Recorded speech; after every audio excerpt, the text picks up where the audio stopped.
ہماری ڈسٹرکٹ تقریباً آدھی قیادت اس میں ہم بس ٹھیک تھا تو غلط صاحب ہماری آدھی قیادت جو ہے وہ جو ہے گولیوں کا نشانہ بن چکی ہے. پورے شانگلہ ضلع میں کرفیو ہیں صرف امیر مقام کو جتوانے کے چکر میں, کیونکہ کے پی میں آپ کو پتہ ہے کہ کے پی میں ان کے لیے یہ کرنا وہاں کے کلچر کی وجہ سے ممکن نہیں ہے, تو ریزسٹنس آئی. اب جو ہے یہ حضرت ان کے بیٹے کو بعد میں 2 دن بعد پیش کیا گیا, دوبارہ کچہری سے اغوا کیا گیا. یہ ہر حلقے کی یہی کہانی ہے اور ہر حلقے کی یہی داستان ہے. عامر مغل صاحب مختصر صاحب بتا دیں کہ کب آپ نے لیڈ کی بتائی اور کب آپ کو بتایا گیا کہ فارم 47 میں کیا ہوا ہے؟ دیکھیں جی, شام 5 بجے کے بعد جب رزلٹ آنا شروع ہوئے تو تقریباً 9-10 بجے میں نے اپنے لائر بھیج دیے آر او آفس میں, اور میں گھر میں رزلٹ جو ہے وہ سارے جمع کر رہا تھا.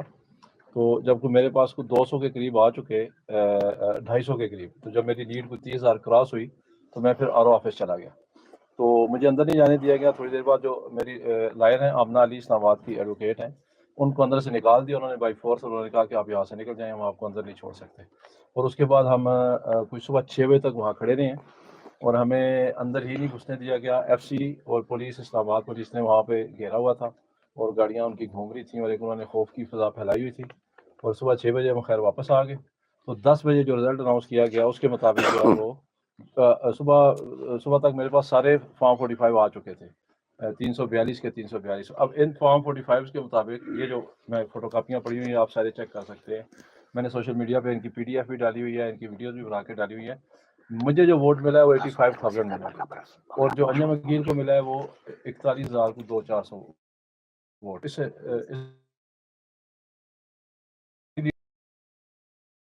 اڑا کے اس کو دے دی گیا کوئی 81,82,000 ووٹ, اور مجھے دیا گیا 44,000 ووٹ. یعنی کہ اس کو سوئچ کیا گیا رزلٹ کو. میرے رزلٹ پہ اس کا نام لکھ دیا گیا, اس کے رزلٹ پہ میرا نام لکھ دیا گیا. یہ صرف میرے ساتھ ضرور نہیں ہوا, 47 میں بھی یہی ہوا ہے.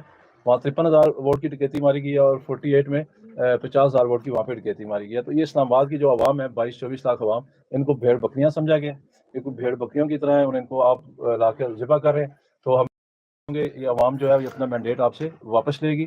ہم تینوں سیٹیں اسلام آباد کی جیتے ہوئے ہیں اور تینوں سیٹیں انشاءاللہ ہم آپ سے واپس لیں گے. ابھی کرنٹ سٹیٹس یہ ہے جس طرح آپ کو شیخ افضل بھائی نے بتایا. ہم آج ECP گئے تھے تو انہوں نے جو فارم 48 جاری کرتا ہے دوبارہ کنسولیڈیشن کے بعد, اس کو روک دیا ہے, اور انہوں نے فی الحال اس کو رزلٹ کو کنسولیڈیٹ کرنے سے روک دیا. آج ہمیں اس پہ اسٹے مل گیا. اچھا, میں آپ کو بتاتا چلوں کہ عدالتوں میں یہ فارم 45 کی بنیاد پہ فیصلے ضرور ہوں گے, اور یہ کوئی ریورس ہوگا, کوئی مہینے بعد, کوئی 2 دن بعد, کوئی 6 ماہ بعد. اصل مقصد یہ ہے کہ حکومت سازی ان جیلی کاغذات اور کی بنیاد پہ کر دی جائے, تاکہ بعد میں جو بھی سکسیسفل ڈکلیئر ہو یا ان سیٹ ہوتا جائے گا تو تب تک یہ حکومت بنا بھی چکے ہوں گے اور اپنے آپ کو مستحکم بھی کر چکے ہوں گے. ہم نے, ہمارے چیئرمین صاحب نے یہ ایڈوائز کیا ہے امیدواران کو کہ آپ عدالتوں سے رجوع کریں. میری ذاتی رائے یہ تھی, پارٹی کی نہیں تھی, لیکن پارٹی میں نے یہ ذاتی رائے دی کہ اس طریقے سے تو ہم ان کو موقع دے رہے ہیں کہ مینڈیٹ عوام کا چوری کریں, اور یہ پاکستان کی تاریخ کے تاریخ ترین لمحات ہیں جب 185 کے ممبران نیشنل اسمبلی جو پاکستان تحریک انصاف کے منتخب ہوئے ہیں, ان کو آپ صرف نام چینج کر رہے ہیں. یعنی وننگ کے بجائے جو ڈیفیٹڈ کینڈیڈیٹ ہے اس کو لیڈ دے رہے ہیں. اس طریقے سے جمہوریت جو ہے وہ مکمل طور پہ ڈیریل ہو چکی ہے. پاکستان میں کبھی مارشل لاء کے دور میں بھی اس طرح کا رویہ جو ہے انسانوں کے ساتھ, عوام کے ساتھ اپنایا نہیں رکھا گیا. میری ذاتی رائے یہ ہے اور تھی کہ ہم نے بہت سہا. 9 مئی کے بعد, 9 مئی کے ڈرامے کے نام پہ ہمیں انہوں نے ظلم و جبر کا شکار بنایا, اور اب یہ وقت ہے ڈو اور ڈائی کا. یعنی کر کیا رہے ہیں یہ اس ملک کے ساتھ، اس نظام کے ساتھ کیا کر رہے ہیں؟ اور کون سا، ذرا خاموش ہو جائیں یار، کیسے آپ لوگ ہیں؟ اس کے بعد یہ کیا چھوڑ رہے ہیں؟ نہ جمہوریت ہے، نہ عدالت ہے. پہلے سے ہی یہ سارا نظام جو ہے کنڈم ہو چکا تھا. ہم اس امید پہ تھے، اور آپ نے ہمارے پاس واحد راستہ یہی چھوڑا کہ ہم اپنے آپ کو عوام کے رحم و کرم پہ چھوڑے. عوام نے اپنا فیصلہ دے دیا، اب آپ اس فیصلے کو بھی چھین رہے ہیں. اس کا مطلب یہ ہے کہ آپ نے تہیہ کیا ہوا ہے کہ آپ ہمیں دیوار کے ساتھ لگا رہے ہیں.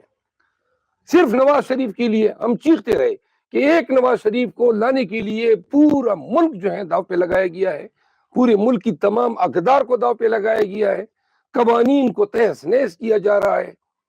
میرا مشورہ یہ تھا کہ ہمیں لانگ مارچ کر کے اسلام آباد پہ مارچ کرنی چاہیے، اور یہاں پہ یا تو یہ ہمارا سوا ساتیاناسی کر دے، زندہ رہنے کی ضرورت ہی نہیں ہے. یہ کر کیا رہے ہیں؟ ہمیں یہاں پہ دھرنا دینا چاہیے، سٹ ان. اور سٹ ان تب تک ہم اٹھیں جب تک یہ یا ہمیں سرنگوں نہ کر دیں کہ ہم کہیں بس جی ہم پھر جو آپ کہہ رہے ہیں ہم مان لیں کہ ٹھیک ہے، یا پھر یہ جو ہے قانون کے تحت اپنے آپ کو لا کو سرنڈر کر دیں. سب کچھ ہمارے ساتھ ظلم و بربریت اور جبر کی انتہا ہے، اور عدالتوں سے تو ہم مایوس ہو ہی چکے ہیں. پورے پاکستانی قوم مایوس ہو چکی ہے. ہمارے پاس اب عدالتیں رہی نہیں ہے، عدالتوں کا آپشن ہی نہیں ہے کہ عدالتوں سے ہم توقع رکھے کہ وہ کوئی کیا در عدالتوں کا ہے، کیا در عدالتوں کا ہے کہ جی یہ انتظامی افسران کو آپ کا چیلنج کرنا بھی توہین عدالت ہے. بیٹ کے نشان کے ساتھ لڑنا آپ کا حق نہیں ہے. اور اب ہم ان کے پاس جائیں، ان کو پتا تھا محض انتخابی نشان چینے جانے سے جو پاکستان تحریک انصاف کا ووٹ خراب ہوا ہے، یہ بنگن اور باجے اور ڈول کے چکر میں، اس کی تعداد 6 سے 7 ملین تک ہے.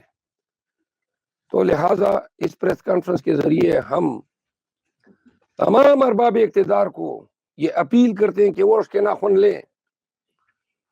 آپ پاکستان تحریک انصاف کی قیادت کو مجبور کر رہے ہیں کہ وہ کال دیں لانگ مارچ کی، اور بے شک آپ اس کو دوبارہ 9 مئی بنانا چاہیں، یا آپ کے ذہن میں کئی ہو کہ ہم اس کو بھی ایکسپلائٹ کریں تو کر لیں.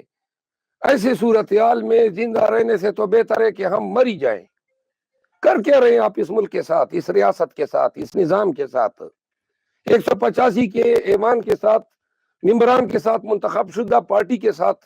آپ یہ 50,000 کی لیڈ اور 1 لاکھ کی لیڈ سے جیتا ہوا شخص جو ہے وہ 30,000 سے ہار رہا ہے، صرف آپ کے جیلی فارم 47 پہ. یہ کون کر رہے ہیں؟ یہ وہی آر اوز اور ڈی آر اوز کر رہے ہیں جن کو لاہور ہائی کورٹ نے کہا تھا کہ یہ انصاف کرنے کے اہل نہیں ہے. لہذا میں اپیل کرتا ہوں کہ اس سے پہلے کہ ہمارا پیمانہ صبر لبریز ہو اور ہم یہ تہیہ کر لیں، اور پاکستان تحریک انصاف کا ہر ورکر سر پہ کفر باندھ کے اسلام آباد کے لیے نکلے کہ ہم نے زندہ ہی نہیں رہنا ہے ایسے ملک میں جہاں ہم سے ہمارا حق چھینا جا رہا ہے، اور پاکستان کے عوام نکلیں کہ ہم سے ہمارا مینڈیٹ چھینا جا رہا ہے. صرف ایک نواز شریف کے لیے پورے ملک کا آپ لوگوں نے حشر نشر کر دیا. تو لہذا دس بستہ اپیل کرتے ہیں، خدا کے لیے اس ملک کی سالمیت پہ رحم کرو، جمہوریت پہ رحم کریں، قانون جو کتابوں میں لکھا ہوا ہے اس پہ رحم کریں. نہ کرو ایسا، نہ ہم آپ کو ایسا کرنا دیں گے. آپ کی خام خیالی ہے کہ یہ سارے جیلی طور پہ پاس شدہ لوگوں کے ذریعے آپ حکومت بنائیں گے. حکومت بھی ہم بنائیں گے، یہ ہمارا حق ہے کیونکہ عوام نے مینڈیٹ ہمیں دیا ہوا ہے. اور جو آپ نے چوری کیا ہوا ہے اس سے قبل کہ پاکستان تحریک انصاف جو ہے وہ اس حوالے سے سنجیدہ سوچ بچار کر کے ایک فائنل فیصلہ کرے، ہم پاکستانیت کے نام پہ، ہم فیئر پلے، جسٹس اور قانون کے نام پہ اپیل کرتے ہیں کہ آخری موقع ہے پاکستان کو سنوارنے کا. کوئی حکومت نہیں چل سکتی ہے جیلی مینڈیٹ کے ساتھ. اگر آپ کا خیال یہ ہے کہ منتخب عمران خان کی پارٹی کے ممبران ہیں اور مسند اقتدار پہ آپ نواز شریف کو بٹھا کے نظام چلائیں گے تو آپ کی خام خیالی ہے. یہ جو نفرت کے شعلے بڑک چکے ہیں یہ مسئلہ جو ہے پھر پاکستان کے عوام خود جو ہے فیصلہ کرے گی کہ راست اقدام کیا اٹھانا ہے. آپ سب کا بہت شکریہ. شیر افضل محمد صاحب، صدر پاکستان کے پاس اختیارات ہیں، کیا وہ عمران خان صاحب کی سزا معاف کریں گے؟ بابر اعوان صاحب نے بھی کہا ہے کہ آرٹیکل 45 جو ہے کانسٹیٹیوشن آف پاکستان کا، اس کے تحت صدر عارف الوی کو عمران خان کی جو سزا ہے تھوڑا خاموش ہو جائیں. میری گزارش ہے اگر تھوڑی سی خاموشی اختیار کر لیں. بار بار آپ پیچھے سے بول رہے ہیں. صدر صاحب کے پاس آئینی اختیار ہے آرٹیکل 45 کے تحت سزائے معاف کرنے کا، اور ذاتی طور پہ میں نہیں سمجھتا ہوں کیونکہ اس ایشو پہ خان صاحب سے ایک دفعہ برسبیل تذکرہ ذکر ہوا. میں نہیں سمجھتا ہوں کہ عمران خان کے پائے کا سیاستدان معافی نامے کی درخواست لکھے گا اور سزا معطل کروائے گا. یہ خان سے میں ریموٹلی بھی ایکسپیکٹ نہیں کرتا ہوں.